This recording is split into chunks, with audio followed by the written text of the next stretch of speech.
Hello, my name is Michelle Mahan, Lieutenant for the San Bernardino Police Department. Our agency strives to build and maintain trust with the community we serve through open communication about events involving the police department that are of concern to the community.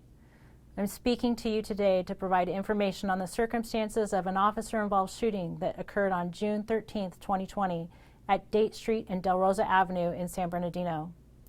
Part of this video presentation will include audio recordings, surveillance recordings, and body-worn camera footage that depict the events of the incident. Viewer discretion is advised. On Saturday, June 13, 2020, at approximately 8:26 p.m., the San Bernardino Police Department's dispatch center received a 911 call regarding a man with a gun call at Del Rosa and Date Streets in San Bernardino. The caller said the man was walking around outside the Exxon gas station waving a gun around. The caller gave a physical description and said he had a black handgun in his hand. Over there. Somebody got a gun. He's waving it outside, and the lady is scared that's working in there. Give me one moment. He's like crazy. The person with the gun, is he white, black, or Hispanic? I don't know if he's white and he's dirty. If not, he's Mexican. I don't know. How old does he look? Oh, they're right. I don't know, like 20-something. I don't know, man. What color shirt, what color pants? He has like a mask on. He has like on a burgundy sweater. He's like that on dark color. You said it's at the Exxon? What color is the gun? Is it a handgun? Is it a rifle? A handgun. Is it black? What color? Black. Okay. It was a busy night in San Bernardino, so the dispatcher broadcasted the call over the radio, seeking an officer who could break from their call and respond. Units, we're holding a man with a gun, Date and Del Rosa, special attention Charlie 15 and 23. Two units to break and respond, advised on channel 1. Charlie 15, you can clear us, GOA, and show us 97 on that. Can you read me the search again, please? It's going to be at the Exxon, a white male in his 20s, maroon sweater and dark blue pants, armed with a black handgun, and he's talking to himself, walking around the Exxon, and he has the gun in his hand. Officers Forgo and Ramirez were finishing a call for service when they heard the broadcast. They immediately responded. When they arrived, they saw a man matching the description with what appeared to be a handgun in his hand. This man was later identified as 21-year-old Anthony Armenta. Both officers activated their body-worn cameras.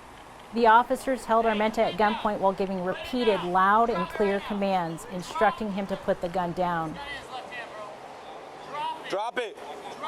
Drop the gun! Drop it! Drop the gun right now, dude! Drop it! Armenta looked directly at the officers, yet he did not comply. A passing motorist on Date Street filmed part of the incident, and from the roadway, the commands from the officers were heard loud and clearly.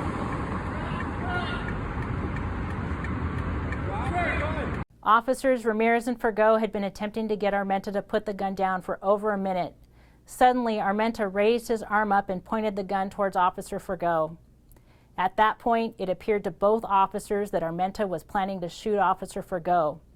Both officers fired their duty weapons towards Armenta. Drop the gun! Drop the gun! Charlie 15, shots fired, shots fired.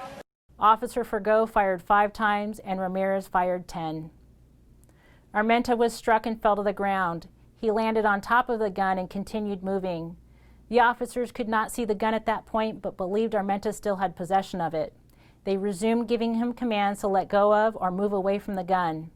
Other officers were responding with lights and sirens to assist, and once they arrived, 4 officers carefully approached Armenta and handcuffed him.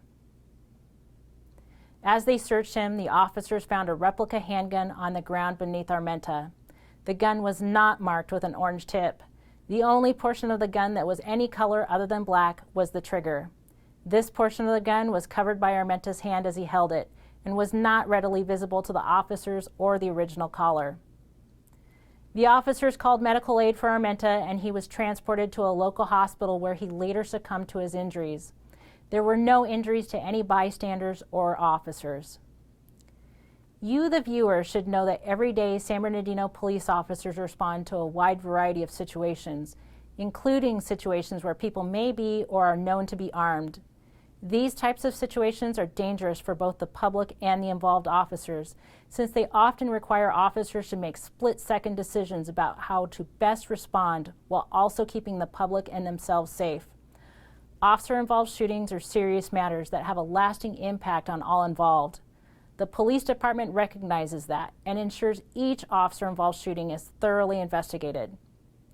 These investigations are completed by experienced investigators and overseen by the San Bernardino County District Attorney's Office. At the conclusion of the investigation, each case is submitted to the District Attorney for a review of the incident and an evaluation of the lawfulness of each officer's actions. This case is no different. The members of the San Bernardino Police Department strive each day to provide the best possible service to all of the residents of San Bernardino. We hope this presentation has been informative, and thank you for watching.